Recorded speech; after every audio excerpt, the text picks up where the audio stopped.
Selma, i molim te ne naginji se kroz prozor.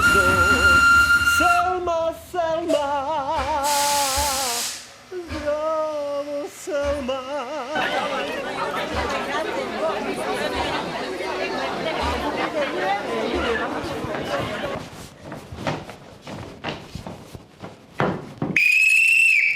Mole se pioniri i pionirke da uđu u voz i da se ne naginju kroz prozor, da bezbedno stignu u Canberru na koncert povratka otpisanih. Eto, sam toliko.